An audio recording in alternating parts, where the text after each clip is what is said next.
নমস্কার। অত্যন্ত মর্মান্তিক এক দুর্ঘটনা আমাদের ময়নার লেলিননগর গ্রাম। এখানকার একজন গৃহস্থ পরিবারের আমাদের আছেন বলরামদা এবং ওনার বাবা হচ্ছেন অমৃতলাল বিশ্বাস। ওনাদের বাড়িতে গতকাল রাতে হঠাৎ করে আগুনটা লাগে। এবার আগুন লাগার পরে বাড়ির মানুষ জানতে পারেনি, পাশের প্রতিবেশীরা জানতে পারার পরে যখন আগুন নেভানোর কাজ শুরু হয় ততক্ষণে বাড়ির যে ওনাদের যে এবার একটা গোডাউন এবং পাট এবং সেখানে ভুট্টা, গরু বাছুর সহ গবাদি পশু যেগুলো ছিল, মোটর সাইকেল থেকে শুরু করে যা যা ছিল সেই ইয়েতে সমস্তটাই পুড়ে ভস্মীভূত হয়ে যায়।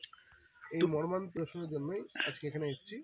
গ্রামবাসীদের অসংখ্য ধন্যবাদ যে তারা হাতে হাত লাগিয়ে এই আগুন নেভানোর কাজ প্রায় 4 ঘন্টা ধরে করে ভোরবেলা প্রায় 5টা সাড়ে 5টা নাগাদ আগুনটা সম্পূর্ণভাবে নেভানো যায়। কিন্তু ততক্ষণে এই ঘরে যা যা ছিল, যা যাবতীয় ছিল সমস্তটাই পুড়ে ছাই হয়ে যায়। বলছি দেখুন, এটা আমাদের লজ্জা, মানে আমিও এখানকার একজন জনপ্রতিনিধি হিসেবে আমারও লজ্জা, কারণ বহুবার বলে দীর্ঘদিন ধরে প্রশাসনকে বলে এই উদাসীন রাজ্য সরকারকে বলেও আমরা কোনো ফল লাভ করতে পারিনি। বারবার বিধানসভাতে এই মানে কথা ওঠানোর পরেও শুধুমাত্র এক প্রতিশ্রুতিই পেয়েছি যে গাজল প্রায়োরিটিতে আছে। তো এই প্রায়োরিটি শব্দের অর্থ হচ্ছে যে প্রাধান্যতা, কিন্তু এই প্রাধান্যতা দিয়ে এই যে একের পর এক দুর্ঘটনা গাজলের মানে প্রতি বছরই হয়, ন্যূনতম 2-3টে তো হয়েই থাকে। এবং এই ধরনের এই যে মানে বিষয়গুলো সেটা আরও একটু সহযোগিতা হতো যদি ফায়ার ব্রিগেড তাড়াতাড়ি আসতো, তাহলে হয়তো এতটা ক্ষতি হতো না। কিন্তু মালদা থেকে আসতে গিয়ে প্রায় 45 মিনিট সময় লাগে। এটা আমরা বারবার অনুরোধ করার পরেও গাজলের মতো একটা মানে কি বলবো ডেভেলপ জায়গা, যেখানে বিভিন্ন ধরনের কলকারখানা থেকে শুরু করে অনেক ধরনের বাণিজ্যিক ব্যবস্থা এখানে বাড়ছে, তারপরেও এখানে ফায়ার ব্রিগেডের কোনো দেখা নেই। এবং আমরা বারবার এই প্রশাসন বা এই রাজ্য সরকারকে বলার পর আমরা ফেলিও এখনও পর্যন্ত হয়নি, সেই জন্য আমাদের এই ভোগান্তি বাড়ছে। আমি অনুরোধ করবো প্রশাসনের কাছে, রাজ্য সরকারের কাছে, মাননীয় মুখ্যমন্ত্রীর কাছে, যেন তারা অতি দ্রুত গাজলের যে মানে ফায়ার ব্রিগেড সেটাকে যেন বাস্তবায়ন তারা করে, বা করলে গাজলবাসীর অনেক উপকার হতে পারে।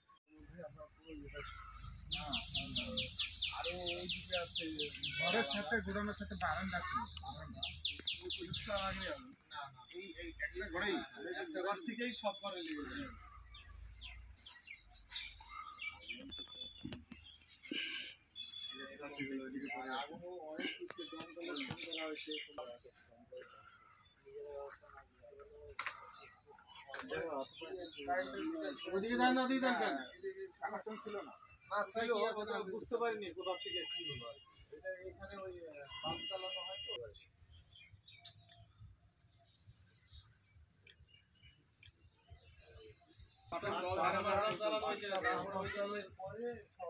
খালি ছিল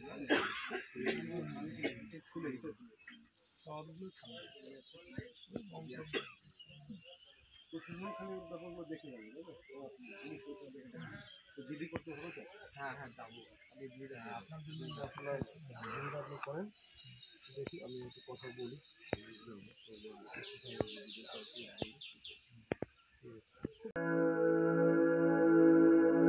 আপনি কি জটিল কিছু সমস্যায় ভুগছেন, সমাধান পেতে চান? যোগাযোগ করুন প্রখ্যাত জ্যোতিষ ও তান্ত্রিক মনসারাম ভট্টাচার্যের কন্যা মনসা কন্যার সাথে।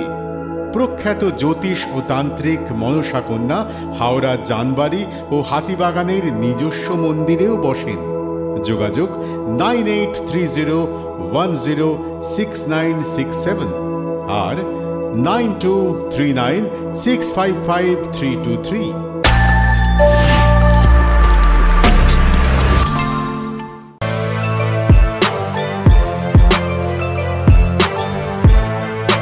এখন অনেক বড় শ্রী লেদার্স হাওড়া ময়দান।